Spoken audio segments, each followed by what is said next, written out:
Doesn't make you indestructible. Absolutely. We're not invulnerable just because we have a new restraint system in the car. And always pay attention to the road, the conditions, the environment, the traffic laws, and your own, basically your own feelings. All right. You say hands on wheel at 2 and 10 o'clock. I learned that in driver's ed. Why is it so important with an airbag? Well, it's important to keep control of the vehicle, number one.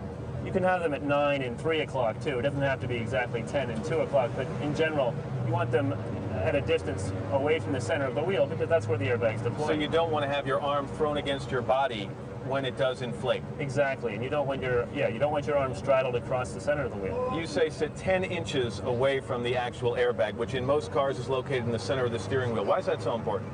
Well, because you don't want to be so close to the airbag that it's not going to deploy, or you're going to interrupt the deployment, and it will not protect you. Also, you're going to be so close to the wheel, you could hit the steering wheel and sustain serious injury. You know, there might be some shorter people out there watching, and one of the facts of life for these people is they do tend to have to get up close to that steering wheel.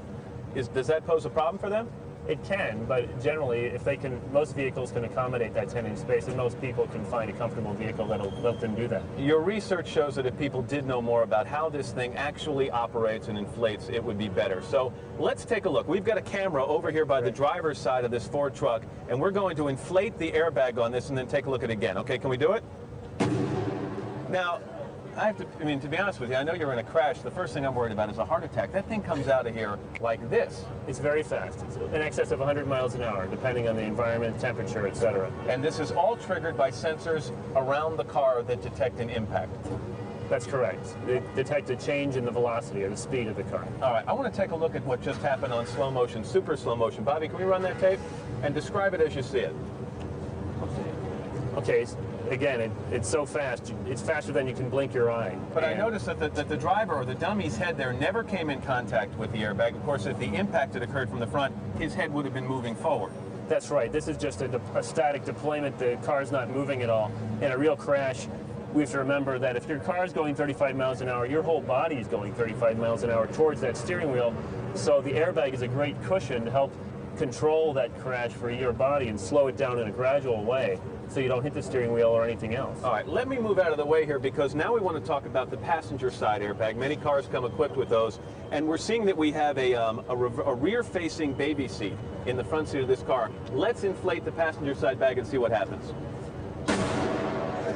Now, obviously we didn't see an awful lot in fast motion of what happened when this thing inflated, but the real fear here is what? That this seat starts moving to the back? That's right, and that's going to force the infant's head backward at a really high speed and can cause serious injury. So in no circumstance, or under no circumstances, should we put the rear-facing child seat in the front seat if there's an airbag? Exactly. All right, let's take a look at the slow motion on this again. See, the seat there does take a jolt, but not an extreme jolt. Is that unusual?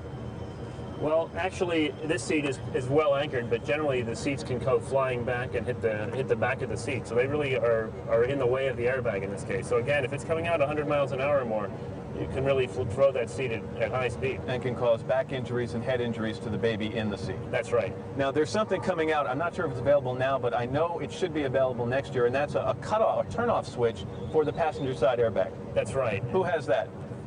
Basically, this Ford truck has a cutoff switch in its light trucks coming out next year, and that'll enable you to basically disengage the airbag in those cases. So and then there's something called a smart bag. What's that, real quickly? Smart bag is a new technology that'll take into account whether or not there's an infant there, a bag of groceries, a big person, a small person. It'll take into account the temperature, the speed of the crash, and a whole variety of factors, including occupant position, to increase your chances of surviving. So while they can cause injuries in some crashes, the bottom line, though, is a car equipped with airbags far better than a car that isn't equipped with them. That's right. We're seeing 25% more people survive from frontal crashes because of airbags. Dr. Gregory Larson.